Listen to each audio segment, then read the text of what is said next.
Very good, चलो अच्छी बात है फिर तो।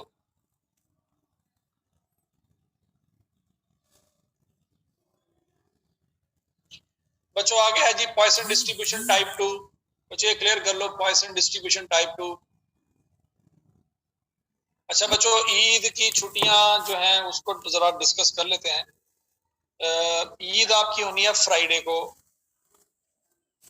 आपकी ईद होनी है फ्राइडे वाले दिन। तो बच्चों थर्सडे वाले दिन तक क्लास होगी, जुमेरात को भी क्लास होगी।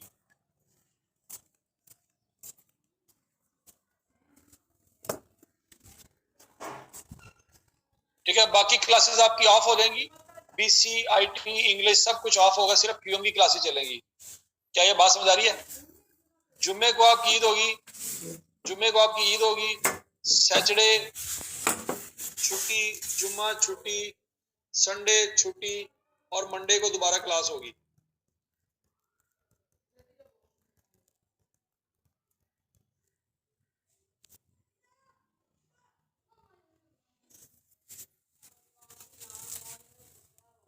ठीक होगा जी?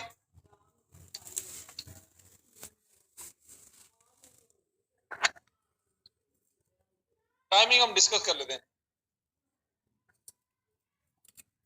थर्सडे की नहीं होनी, जुम्मे की ईद होनी है, पक्की बात है।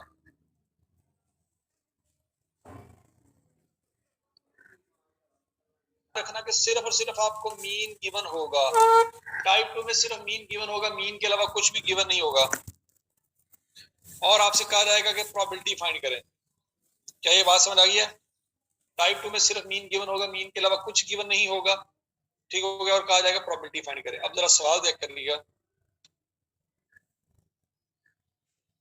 सवाल यह है बच्चों, ऑन एवरेज, वर्ड यूज हुआ है एवरेज का, one plane lands in 15 minutes interval. On average one plane lands in 15 minutes interval. बच्चों क्या सवाल में आपको एवरेज नजर आ रही है?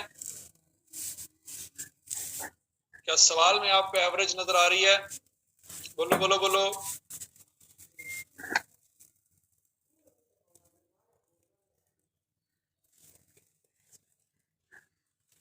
Okay, find the probability that. बच्चों सवाल में एन नहीं है, पी नहीं है, एवरेज दी है, एवरेज होती है एन क्रॉस पी। तो क्या ये बात समझ आ रही है आपको?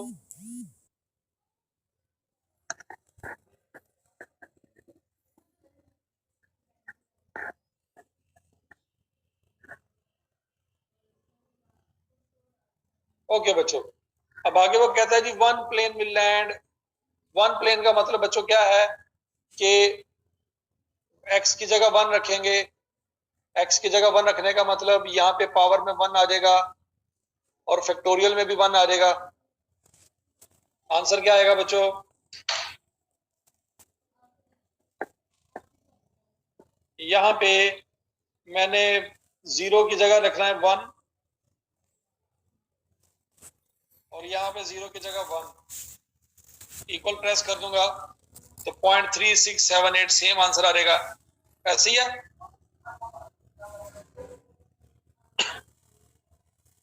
अच्छा बच्चों आगे वो कह रहा है at most one plane land, at most one. बच्चों एटमोस्ट वन का मतलब क्या होता है?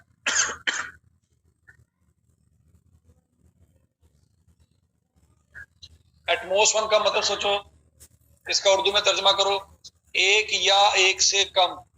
तो बच्चों एक या एक से कम का मतलब है एक या जीरो की प्रोबेबिलिटी। ऐसी है, जीरो या वन की प्रोबेबिलिटी। तो जीरो की प्रोबेबिलिटी आपने निकाली हुई है, वन की प्रोबेबिलिटी निकाली हुई है, दोनों को जमा करेंगे, दोनों को जमा करेंगे तो ये आंसर आ जाएगा।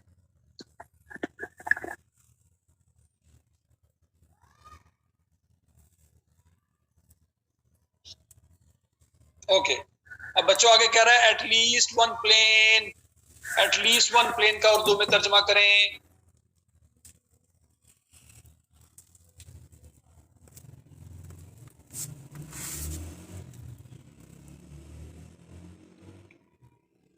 एक या एक से ज्यादा। तो बच्चों इसका शॉर्टकट बताओ, एक या एक से ज्यादा, इसका मैंने आपको शॉर्टकट बताया था, याद है?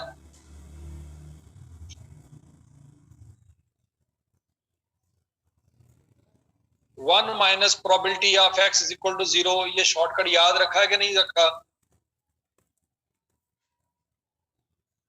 तो बच्चों वन में से ये वाली प्रोबेबिलिटी माइनस कर दें, वन में से 0.3678 वाली प्रोबेबिलिटी माइनस कर दें, आंसर आ जाएगा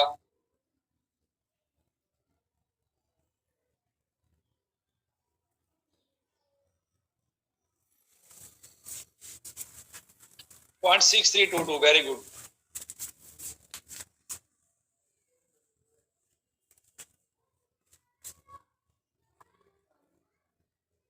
अच्छा बच्चों, अब अगला सवाल सुनो। अगला सवाल ये है, वो आपको कहता है कि one plane will land in next 30 minutes. बच्चों अब टाइम इंटरवल चेंज हो गया है। टाइम इंटरवल सवाल में दिया गया था 15 मिनट्स, लेकिन रिक्वायरमेंट में मांगा गया है 30 मिनट। तो बच्चों सोच समझ के जवाब देना, क्या हमारी एवरेज चेंज हो जाएगी?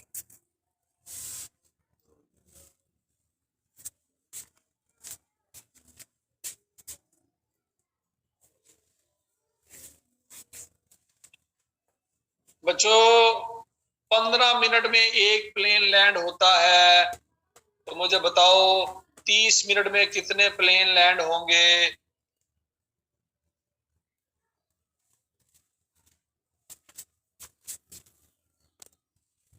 दो।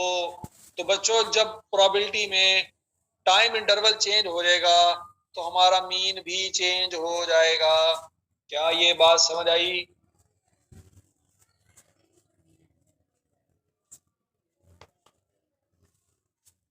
अब वो कहता है वन प्लेन विल लैंड, तो बच्चों याद रखना, अब म्यू हमारा यूज होगा 2।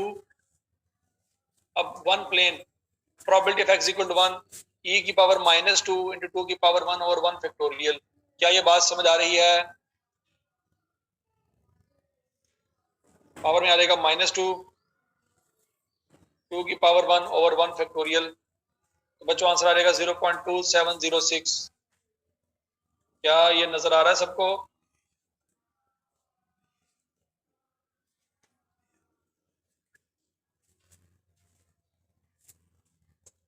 अच्छा, अब आगे वो कहता है जी at most one plane will land.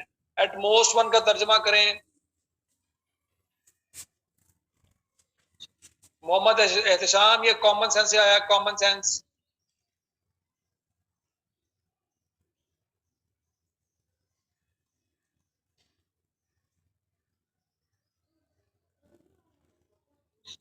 हाँ जी बच्चों, एट मोस्ट वन का मतलब क्या है?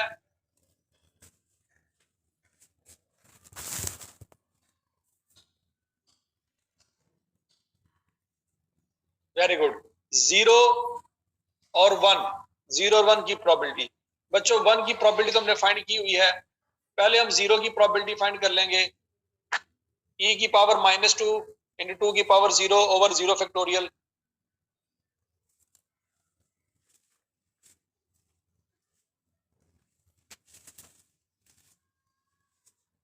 2 की पावर 0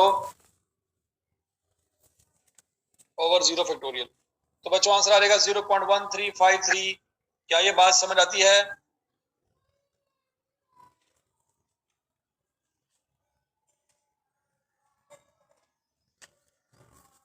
तो बच्चों 0 की प्रोबेबिलिटी भी आ गई, 1 की प्रोबेबिलिटी भी आ गई। एट मोस्ट वन में 0 1 की प्रोबेबिलिटी को जमा करना है। बच्चों इन दोनों को जमा करके 0.4059 आंसर आ सकता है। चेक कर लो, शाबाश।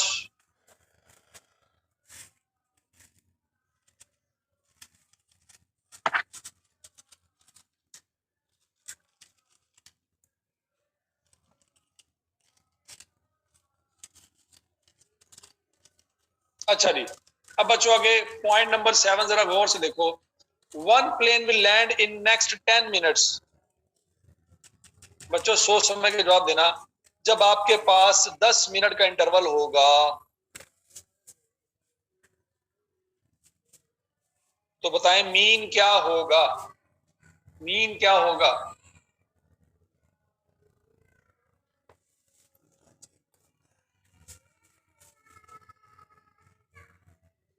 एक था मीन 15 मिनट के इंटरवल में, तो 10 मिनट के इंटरवल में क्या होगा? शाबाश शाबाश शाबाश।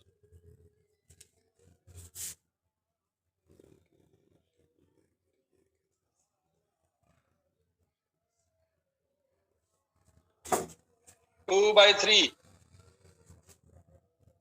थ्री प्लेन होंगे बच्चों, क्या ये बात समझ आती है?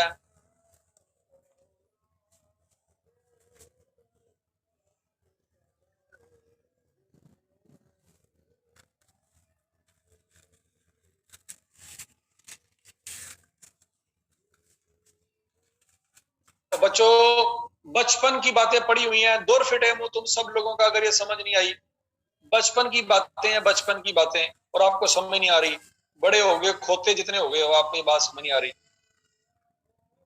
6-6 फुट का कद निकाल लिया है और आपको बात नहीं समझ आ रही। 15 मिनट में एक प्लेन है, तो 1 मिनट में 1/15 प्लेन होंगे। ये बातें आपने 5वीं छठी में पढ़ी हुई हैं, तीसरी चौथी 5वीं छठी में। लानत है तुम लोगों के ऊपर अगर ये बात समझ नहीं आती। 15 मिनट में एक प्लेन, तो 1 मिनट में होंगे 1/15 प्लेन, तो 10 मिनट में होंगे 10 इंटू 1/15 प्लेन, तो ये आ जाएगा 2/3 प्लेन। ये हालात है आपको याद करो, याद करो, ये बचपन में बातें पढ़ी थी कि नहीं पढ़ी थी?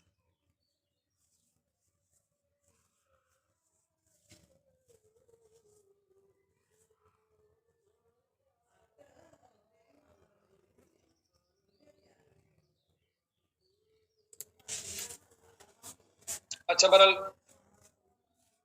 तो बच्चों 0.667 प्लेन हो जाएगा।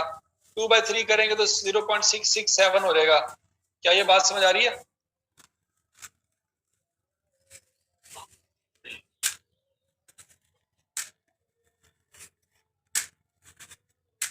0.667। अच्छा बच्चों, अब वो कहता है 1 प्लेन विल लैंड। तो बच्चों यहाँ पे अब आपने प्रोबेबिलिटी में 1 की जगह क्या लिखना है? ई की पावर, यहाँ पे मीन चेंज हो जाएगा, 0.667 हो जाएगा, यहाँ पे 0.667 हो जाएगा, पावर 1 आ जाएगी ओवर 1। बच्चों क्या ये बात समझ आ रही है? 0.3423।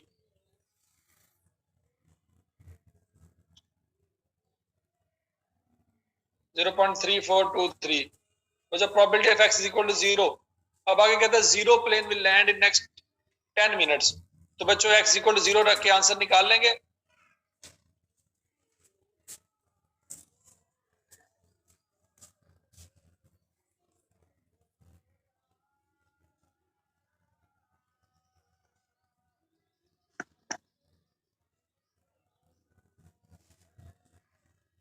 कोई रिप्लाई नहीं करता, सारे मरे पड़े हैं। यस नो में कोई रिप्लाई नहीं कर रहे।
अच्छा बच्चों, अपने आगे पढ़नी है नॉर्मल डिस्ट्रीब्यूशन।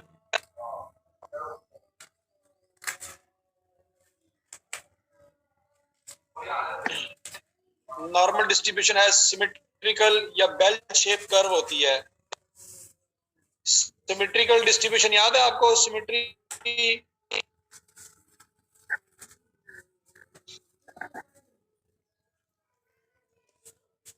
इस तरह की कर्व होती है, सिमेट्री ऐसे। बच्चों ये सिमेट्री जो आपने पढ़ी थी, ये इसी तरह की नॉर्मल डिस्ट्रीब्यूशन भी होती है, बेल शेप। ये बेल है, बेल, जिस तरह से मंदिरों में बेल लगी होती है। ठीक है जी, ओके बच्चों, अगर ये सिमेट्रिकल है, बेल शेप कर्व है, तो आपको पता है सिमेट्री में आपने पढ़ा था कि मीन, मीडियन, मॉड तीनों बराबर होते हैं। याद आ रहा है कुछ कुछ?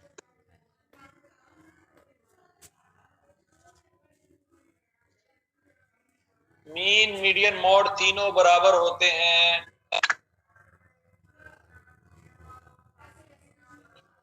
अच्छा बच्चों, अगली बात, नॉर्मल ये जो डिस्ट्रीब्यूशन होती है ना, इसको मेजर करने के लिए स्केल यूज होता है। ये जो डिस्ट्रीब्यूशन होती है, इसको मेजर करने के लिए स्केल यूज होता है।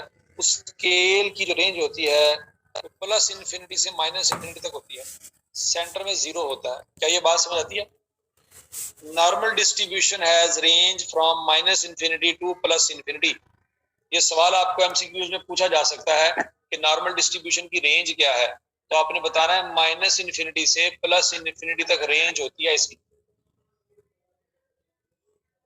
याद रहेगी?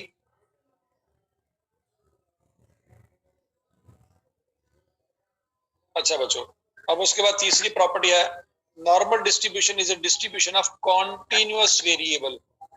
कॉन्टिन्यूअस वेरिएबल कौन कौन से होते हैं जी? Height, weight, volume, age, speed, temperature, marks, time interval etcetera.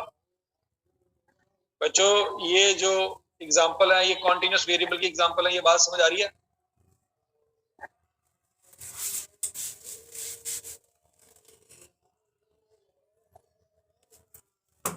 अच्छा बच्चों, इसका मतलब ये हुआ, बच्चों इसका मतलब ये हुआ कि टाइप ऑफ डिस्ट्रीब्यूशन दो तरह की होती हैं।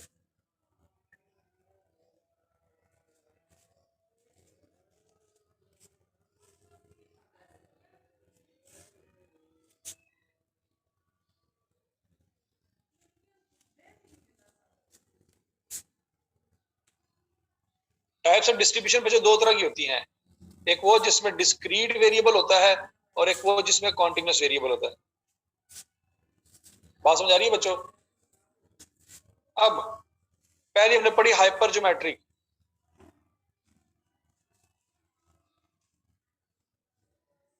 बच्चों हाइपर ज्योमेट्रिक डिस्ट्रीब्यूशन में डिस्क्रीट वेरिएबल होता है। बाइनोमियल भी पढ़ी थी हमने, बाइनोमियल में भी डिस्क्रीट वेरिएबल होता है। फिर उसके बाद हमने पॉइसन पढ़ी, पॉइसन में भी डिस्क्रीट वेरिएबल होता है। बस हाइपर ज्योमेट्रिक में विदाउट रिप्लेसमेंट होता है, बाइनोमियल में विद रिप्लेसमेंट होता है, पॉइसन में भी विद रिप्लेसमेंट होता है, या इंडिपेंडेंट होता है, ये भी इंडिपेंडेंट होता है, लेकिन ये डिपेंडेंट होता है। लेकिन सब इन तीनों में एक चीज कॉमन क्या है? तीनों में डिस्क्रीट वेरिएबल होता है। क्या ये बात समझ आ रही है?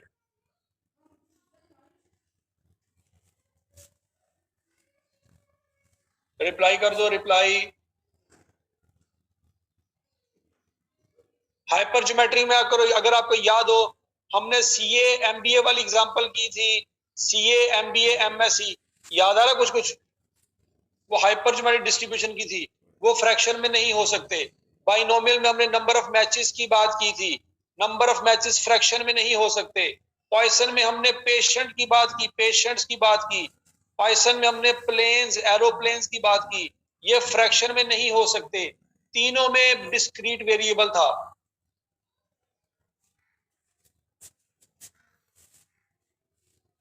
ये बात याद रहेगी बच्चों?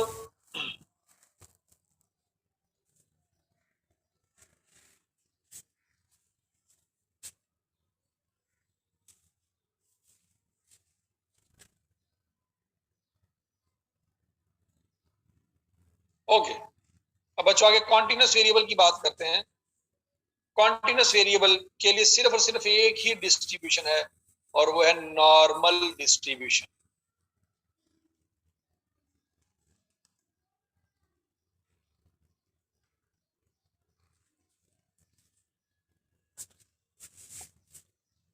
ठीक है जी। कॉन्टिन्यूस वेरिएबल के लिए एक ही डिस्ट्रीब्यूशन है, वो नॉर्मल डिस्ट्रीब्यूशन। बाकी डिस्क्रीट वेरिएबल की 3 डिस्ट्रीब्यूशन है, हाइपरजोमेट्रिक, बाइनोमियल, पॉइसन।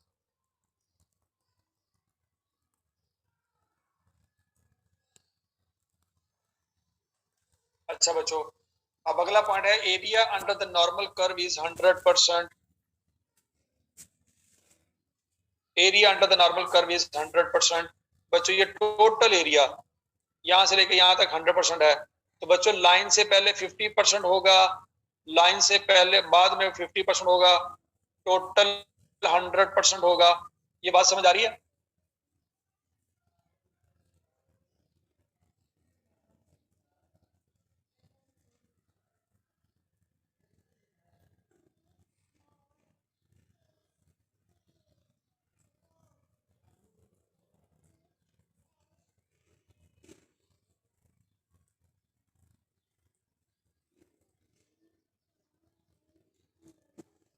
ओके बच्चों, point number 5, area is measured by standard normal scale. ये फार्मूला है नॉर्मल डिस्ट्रीब्यूशन का। Area is measured by standard normal scale, z is equal to x minus mu over sigma. ये बात याद रखनी है। जी की वैल्यू लेफ्ट पे होती है माइनस इन्फिनिटी, जैसे कि मैंने बताया, राइट पे होती है प्लस इन्फिनिटी, जैसे कि यहाँ पे लिखा हुआ है, और सेंटर में होती है 0, जैसे कि यहाँ पे लिखा हुआ है। क्या ये बात समझ आ रही है?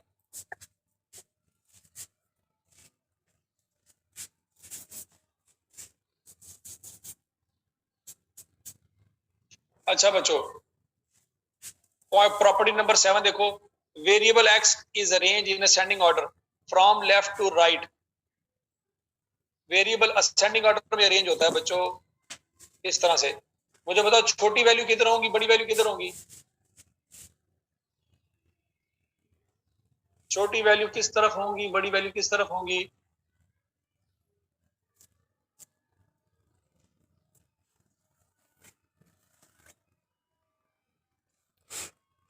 छोटी वैल्यू होंगी इधर और बड़ी वैल्यू होंगी इधर। क्या ये बात समझ आती है?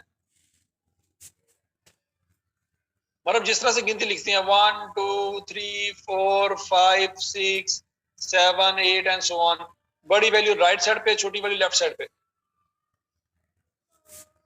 ठीक है।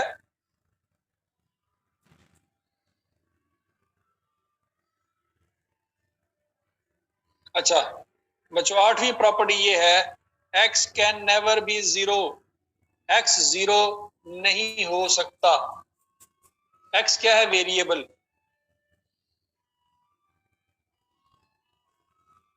वो कहता है जी वेरिएबल 0 नहीं हो सकता।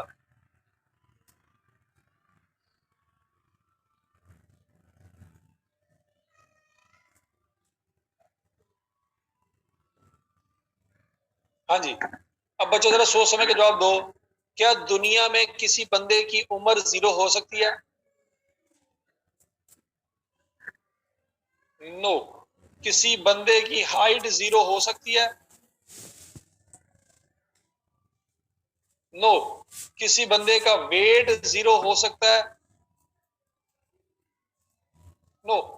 तो बच्चों प्रैक्टिकली दुनिया में किसी चीज का वॉल्यूम 0 हो सकता है? नो। तो बच्चों प्रैक्टिकली दुनिया में किसी भी वेरिएबल की वैल्यू 0 नहीं होती। क्या ये बात समझ आती है? दुनिया में किसी चीज की वैल्यू 0 नहीं होती, हमेशा पॉजिटिव वैल्यू होती है।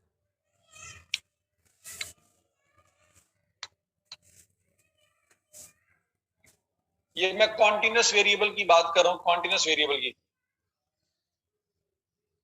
अच्छा बच्चों मुझे ये बताओ, आपके दिमाग में एक ख्याल आ रहा होगा जो आप मुझसे पूछना चाह रहे होंगे। सोचो जरा, कोई सवाल है आपके दिमाग में?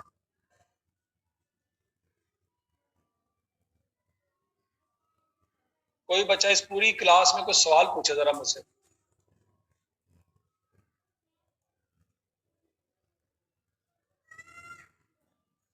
सोचो सोचो सोचो सोचो, शाबाश शाबाश शाबाश, वेरी गुड। एक सवाल है जी कि सर अगर कॉन्टिन्यूस वेरिएबल जीरो नहीं हो सकता, तो टेम्परेचर कैसे हो सकता है?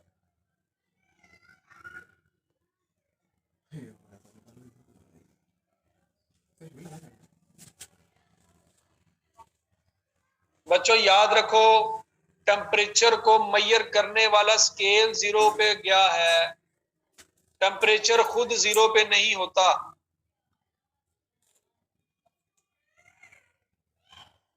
टेम्परेचर खुद कभी जीरो नहीं होता। टेम्परेचर को मेजर करने के 3 स्केल होते हैं, डिग्री सेंटीग्रेड, डिग्री फ़ारेनहाइट और डिग्री केल्विन। याद आ रहा है कुछ कुछ?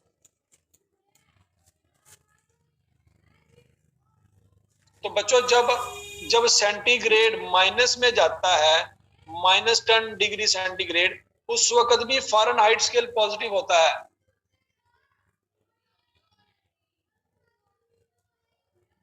और उस वक्त केल्विन भी पॉजिटिव होता है।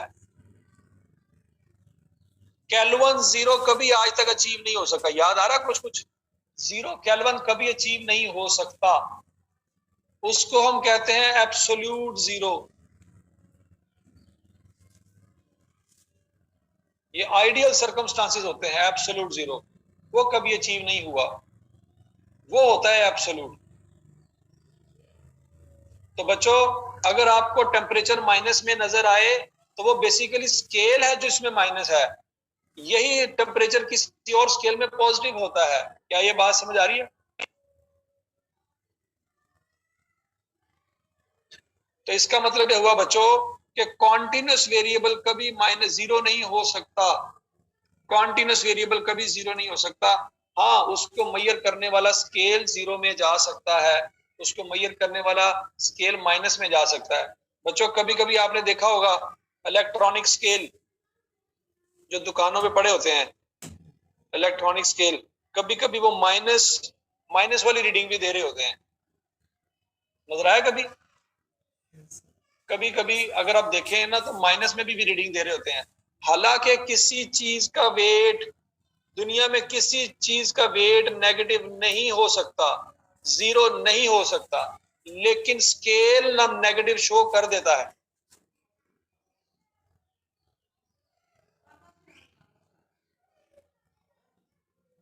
क्या ये बात समझ आ गई है?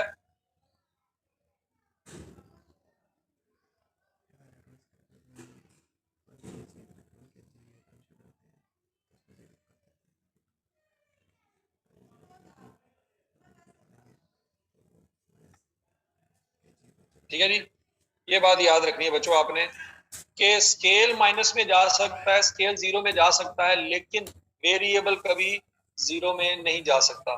तो बच्चों यहाँ पे नेगेटिव वैल्यू होगी स्केल की, लेकिन हकीकत में वेरिएबल पॉजिटिव रहेगा। स्केल माइनस में जा सकता है, वेरिएबल माइनस में नहीं जा सकता। क्या ये बात समझ आ रही है?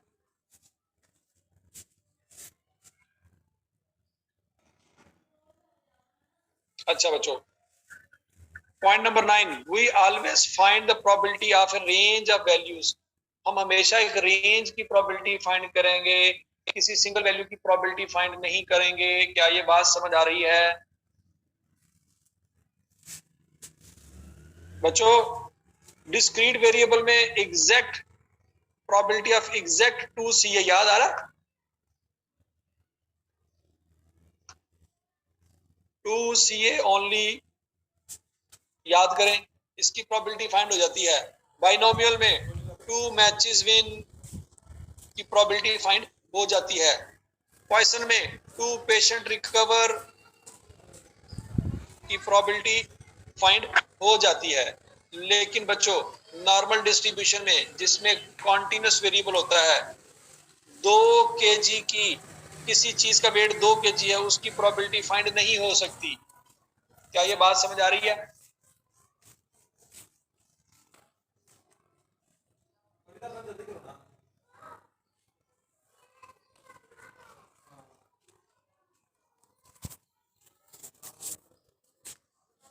रीजन बच्चों, नॉर्मल डिस्ट्रीब्यूशन या कॉन्टिन्यूस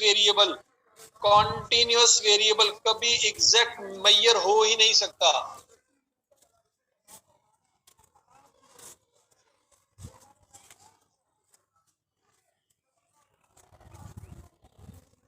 कॉन्टिन्यूस वेरिएबल कभी एग्जैक्ट मैयर नहीं हो सकता। क्या आप मुझे कोई चैलेंज करेंगे कि सर एग्जैक्ट मैयर हो सकता है? क्या पूरी क्लास में कोई बच्चा है जो मुझे चैलेंज करे कि सर फलां कॉन्टिन्यूस वेरिएबल है, एग्जैक्ट मैयर होता है?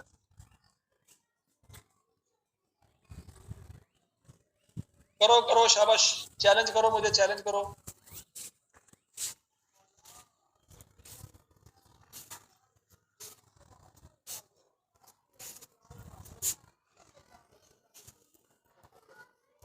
अच्छा चलो एग्जांपल सुनो, एग्जांपल सुनो। बच्चों मुझे बताओ, क्या एज एज कॉन्टिन्यूस वेरिएबल है? एज एक कॉन्टिन्यूस वेरिएबल है। बच्चों आज मैं अगर आपसे कहूं आज किसी की बर्थडे है, आज के दिन किसी की बर्थडे है, उसकी प्रोबेबिलिटी क्या होगी?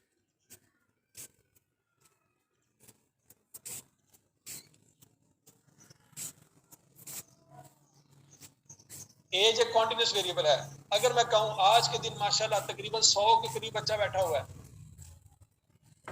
मुझे बताओ आज के दिन 100 बच्चा बैठा हुआ है, किसी एक बंदे की भी बर्थडे है,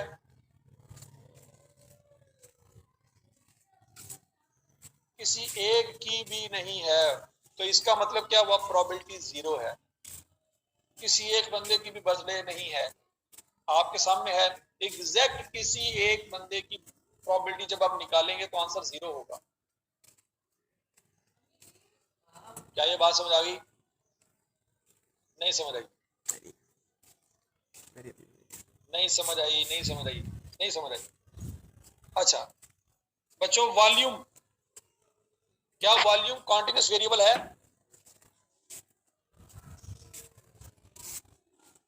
बच्चों आप पेट्रोल पंप पे जाते हो, 1 लीटर पेट्रोल डलवाते हो, क्या आपको 100% गारंटी है कि आपने 1 लीटर पेट्रोल डलवाया?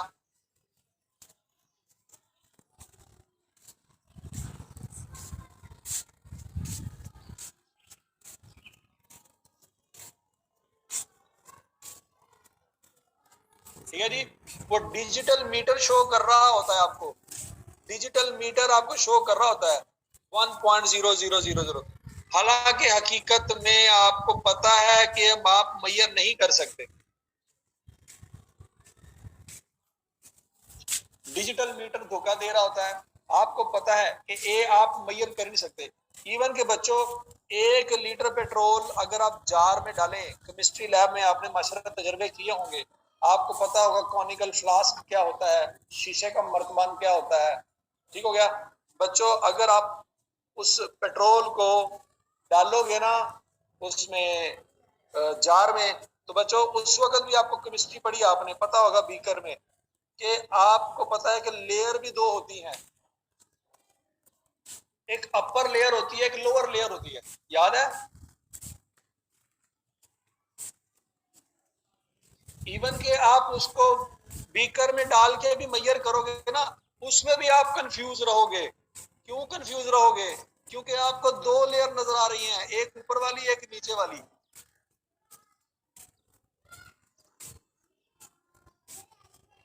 तो क्या आप उसको 100% गारंटी के साथ मैयर कर सकते हो कि 1 लीटर है?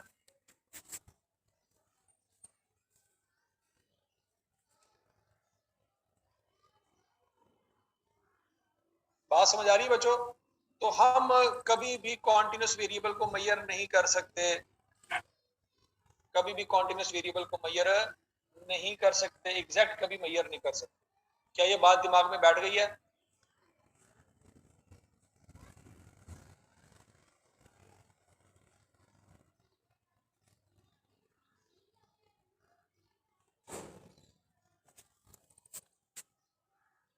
शाबाश, एहतशाम भाई ने चवल मार दी। एहतशाम भाई कहते हैं कि सर एज मैयर की जा सकती है। एहतशाम भाई, एहतशाम भाई के लिए तालियां। एहतशाम भाई मुझे बता सकते हैं कि आप एग्जैक्ट, एहतशाम भाई सोच समझ के जवाब देना, आप एग्जैक्ट किस वक्त पैदा हुए? क्या आपको पता है? चलो एहतशाम भाई,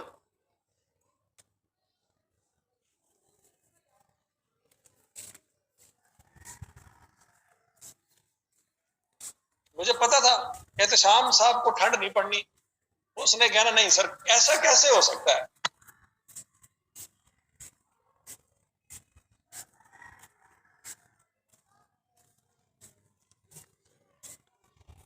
ठीक है जी, आपको ये एग्जैक्ट पता नहीं कि आप किस वक्त पैदा हुए, तो आप एग्जैक्ट एज मैयर कैसे कर सकते हैं।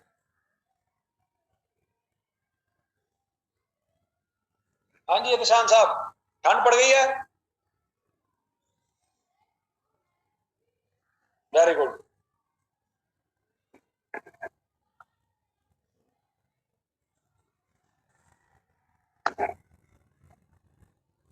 ठीक है जी, ये लड़के पैदा दिन के वक्त होते हैं और रात को 12 बजे मैसेज ना आए तो नाराज हो जाते हैं कि 12 बजे बर्थडे का मैसेज आना चाहिए था, अभी तक नहीं आया। हालांकि पैदा ये कभी 12 बजे नहीं होते,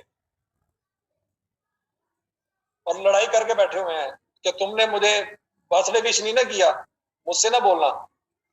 ये तो इशारे हैं, हालांकि इसकी बर्थडे का सिर्फ और सिर्फ नर्स को पता है,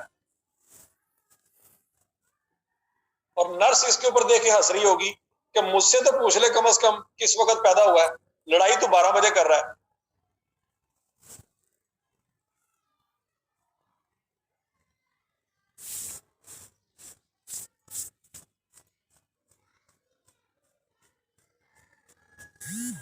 ठीक है जी, पता पुता होता नहीं है एग्जैक्ट क्या आपकी डेट है, एग्जैक्ट कितने बजे आपकी पूरा साल कंप्लीट होता है, और लड़ाइयां 10। Normal distribution has 2 parameters, mean and variance. बच्चों मुझे बताओ और कौन सी डिस्ट्रीब्यूशन है जिसके 2 पैरामीटर होते हैं, याद करो। और कौन सी डिस्ट्रीब्यूशन है जिसके 2 पैरामीटर होते हैं, वेरी गुड। बाइनोमियल डिस्ट्रीब्यूशन के 2 पैरामीटर होते हैं, बाइनोमियल डिस्ट्रीब्यूशन के 2 पैरामीटर होते हैं। बच्चों बाइनोमियल डिस्ट्रीब्यूशन के 2 पैरामीटर कौन कौन से होते हैं, याद है कुछ कुछ? वेरी गुड, एन होता है और पी होता है, वेरी गुड, शाबाश। बच्चों पॉइसन के कौन सा पैरामीटर होता है, पॉइसन का, पॉइसन का कौन सा पैरामीटर होता है?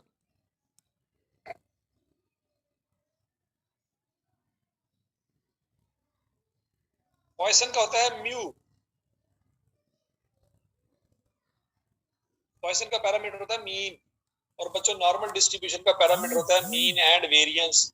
क्या ये बात याद रहेगी? बता दो बता दो बता दो।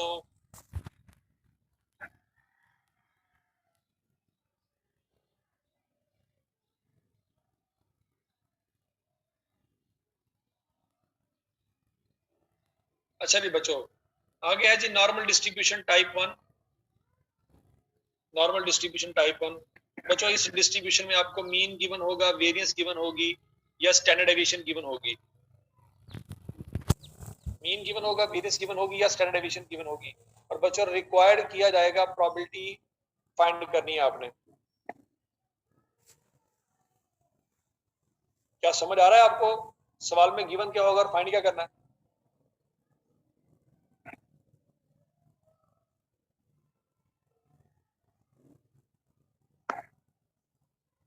अच्छा जी बच्चों, अब जरा सवाल सुनो। The marks obtained by class students are normally distributed. The marks obtained by class students are normally distributed with mean 50 marks and standard deviation 10 marks. सवाल में मीन भी दिया गया है और स्टैंडर्ड डेविएशन भी दी गई है।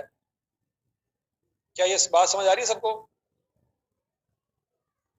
सवाल में मीन भी दिया गया है और स्टैंडर्ड डेविएशन भी दी गई है।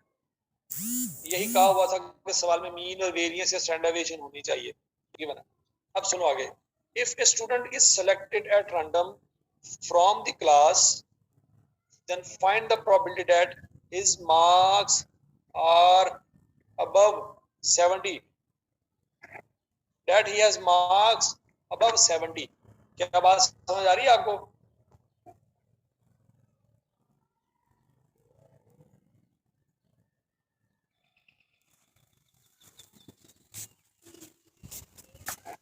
अब बच्चों देखो, क्या आपको सवाल में मीन गिवन है?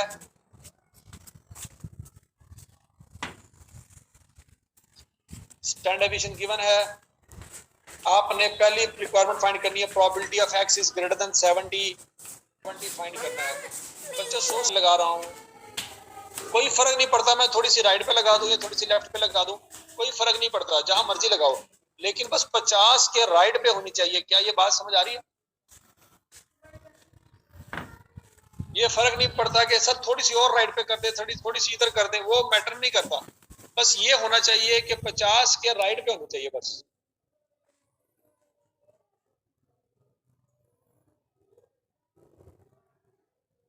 अब बच्चों 70 से ऊपर एरिया चाहिए या 70 से नीचे एरिया चाहिए?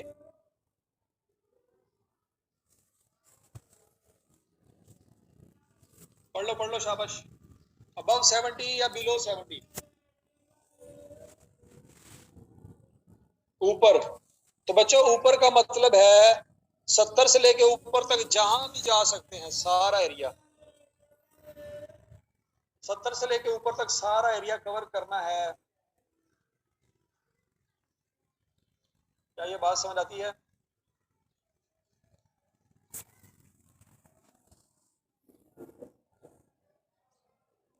ओके।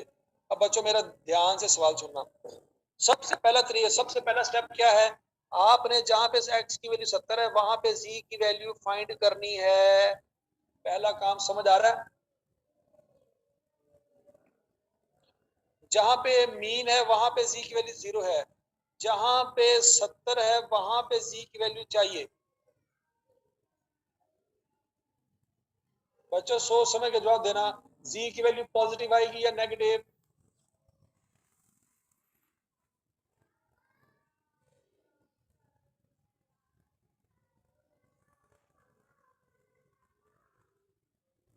पॉजिटिव आएगी, वेरी गुड। अब बच्चों z का फार्मूला याद है आपको? z is equal to x minus mu over sigma, याद करो।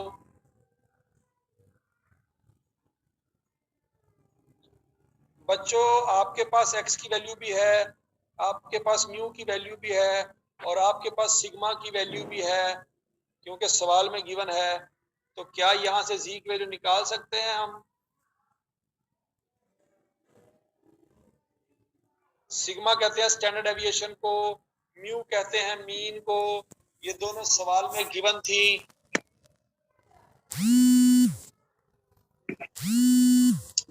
तो जी की वैल्यू फाइंड कर लें। शाबाश शाबाश शाबाश। बच्चों मैं क्या 2 को 2.00 लिख सकता हूं? 2 को लिख सकता हूं 2.00।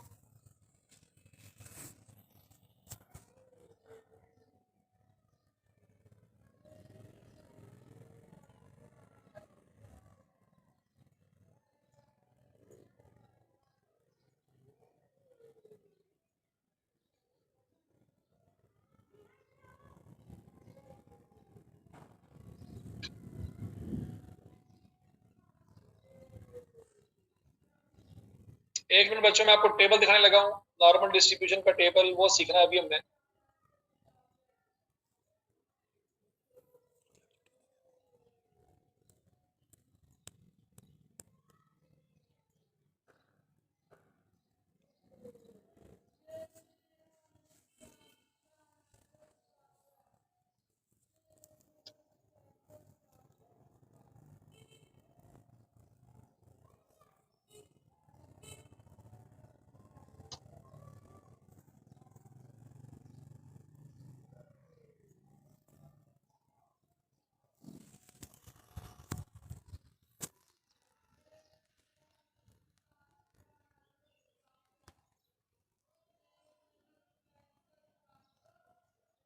आपकी बुक में टेबल है, नजर आ रहा है आपको?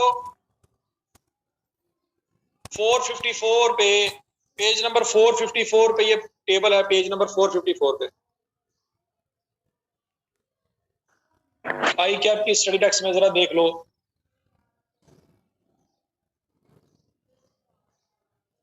बच्चों अगर नहीं भी है तो टेंशन वाली कोई बात नहीं है, मैंने यहाँ पे शेयर कर दिया, बस ठीक है। अच्छा बच्चों, ये जो पहले लाइन में वैल्यू लिखी हुई है ये भी जी की हैं, और ये जो पहले कॉलम में वैल्यू लिखी हुई हैं ये भी जी की है। अब डेसिमल के पहले और डेसिमल के बाद एक पॉइंट वर्टिकल कॉलम में है और डेसिमल के बाद दूसरा पॉइंट जो है वो हॉरिजॉन्टल लाइन में है। क्या ये बात समझ आ रही है?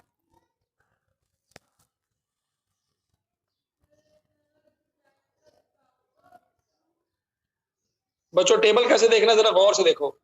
फर्ज करो हमें जी की वैल्यू मिलती है 1.23, तो हम टेबल कैसे देखेंगे बच्चों? 1.2 हमने ढूंढना है पहले कॉलम में। नजर आ रहा है आपको 1.2? और ये जो 3 है ना, 3, ये चूंकि डेसिमल के बाद दूसरा डिजिट है तो ये इसका मतलब है 0.03। क्या ये बात समझ आ रही है?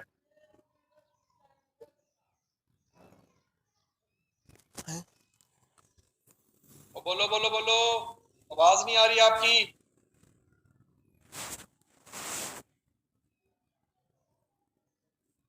तो बच्चों 1.2 के सामने 0.03 की वैल्यूज देखेंगे तो एरिया आ जाएगा 0.3907।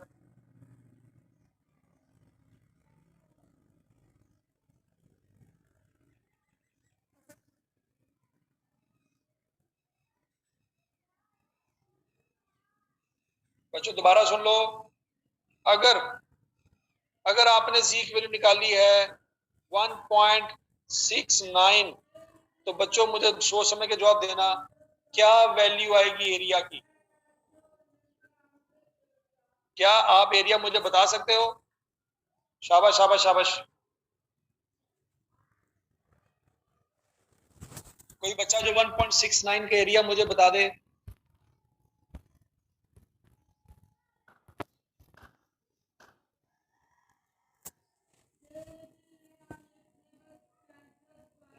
वेरी गुड बच्चों, 1.6 ये लिखा हुआ है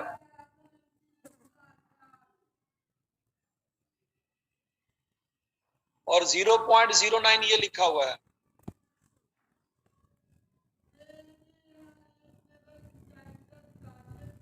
तो बच्चों 1.69 कह रहे हो, एरिया होगा 0.4545। क्या ये बात समझ आ गई? टेबल देखना समझ आ गया सबको?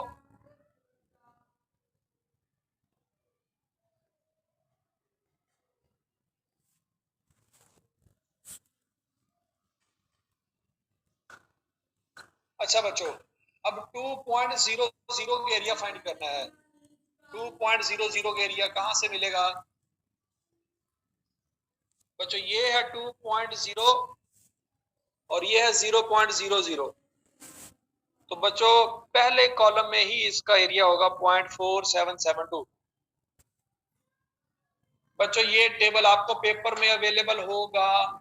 पेपर में चाहे ऑनलाइन हो चाहे फिजिकल हो, दोनों सूरतों में आपको अवेलेबल होगा, परेशान नहीं होना।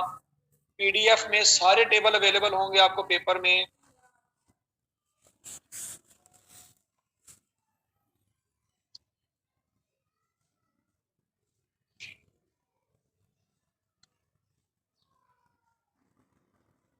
ठीक हो कह रही? अच्छा जी, अब जरा देखो,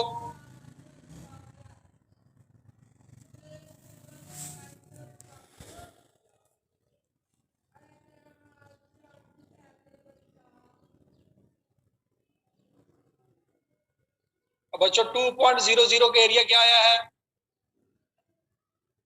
2.00 का एरिया बता दो। 0.4772।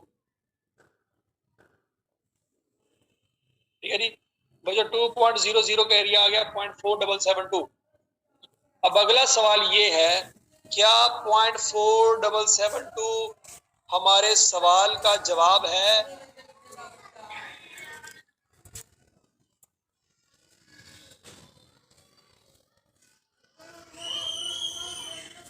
हमें कैसे पता चलेगा कि 0.4772 जो एरिया आया है यही एरिया हमने फाइंड करना था?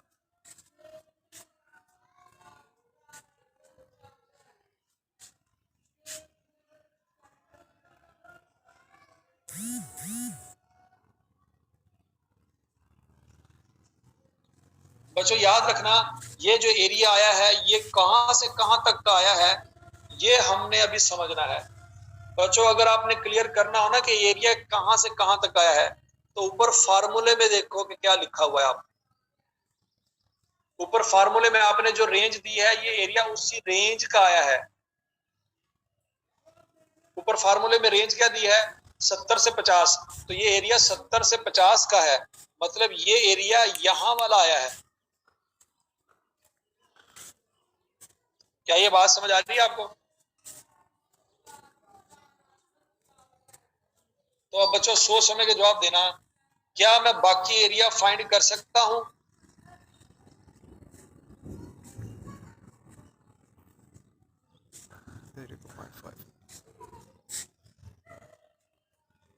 कैसे फाइंड करूंगा? देखो बच्चों, टोटल एरिया है यहां से लेके यहां तक का 50% और यहां से यहां तक का 47%, तो ये वाला एरिया फाइंड हो जाएगा।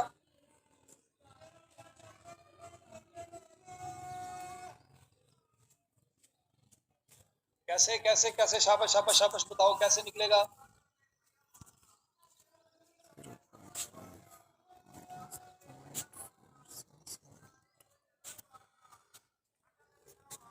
Very good. तो बच्चों हम 0.5 में से 0.4772 माइनस करेंगे। हमारे क्या ये बात समझ आ गई है? 50% में से जो निकाला है वो माइनस करेंगे। बोलो बोलो बोलो।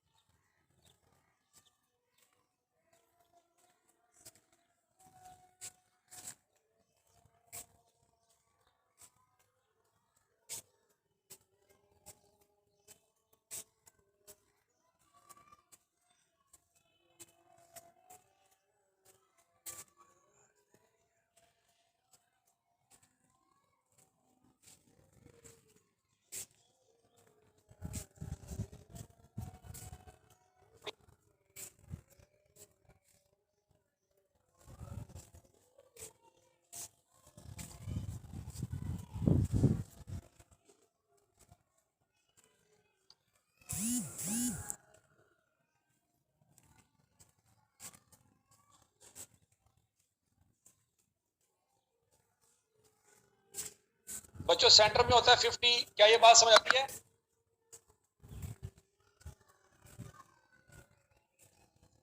सेंटर में है 50, सेंटर में जी की वैल्यू है 0।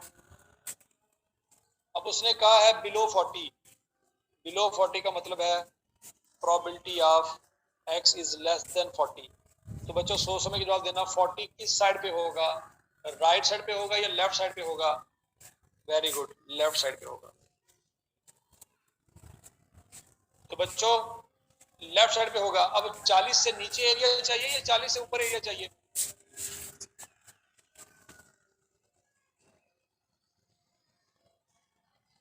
बच्चों 40 से नीचे सारे एरिया चाहिए, ऐसे ही है।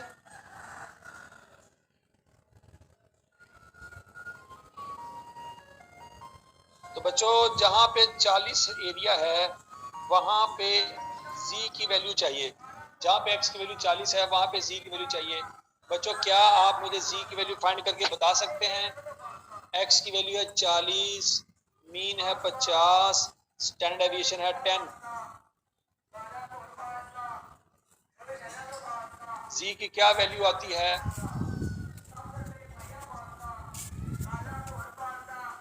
-1। तो बच्चों क्या मैं -1.00 लिख सकता हूं?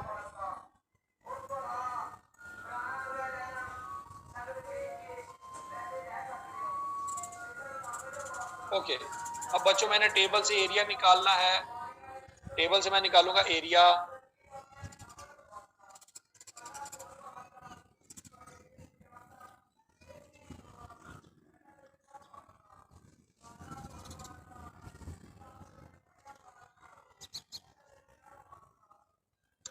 अब बच्चों जरा गौर से देखना, टेबल में आप z की जो वैल्यू देखेंगे जी की वैल्यू हमेशा पॉजिटिव होगी, नेगेटिव नहीं होगी। नेगेटिव कोई नहीं है, सारी वैल्यू पॉजिटिव है, ऐसे ही है।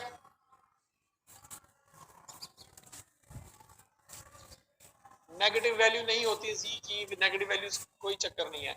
तो बच्चों यहाँ पे -1 का मतलब है 1। 1 को 0 में देखेंगे तो क्या ये एरिया नजर आ रहा है आपको?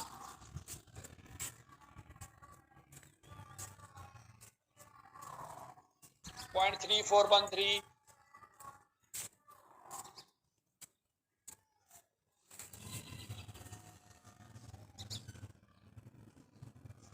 तो बच्चों एरिया आ गया हमारे पास 0.3413। अब सोच समझ के जवाब देना, ये 0.3413 एरिया कहां से कहां तक का आया है?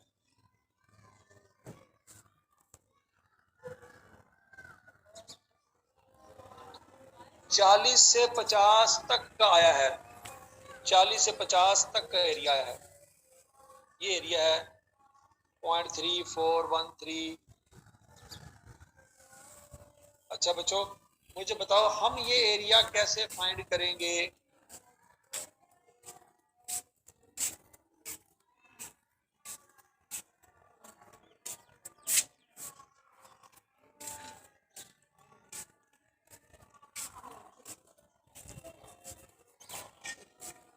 सोचो सोचो सोचो।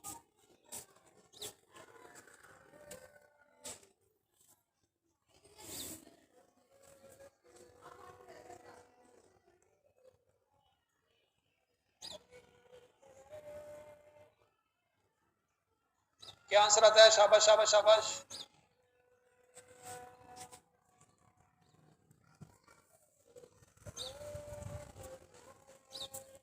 0.1587। Very good. क्या सबको ये समझ आ गया? 0.1587 सबको क्लियर है?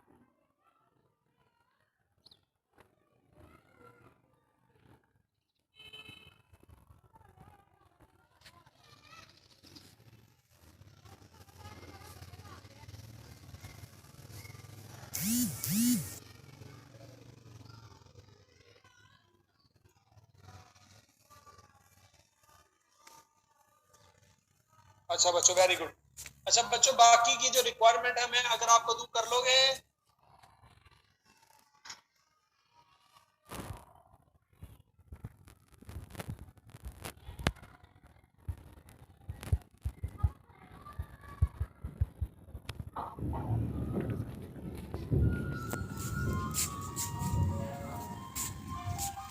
चलो बच्चे ये ट्राई करना, अगर नहीं समझ आएगी तो कल मुझे बता देना, मैं करवा दूंगा आपको, ठीक है?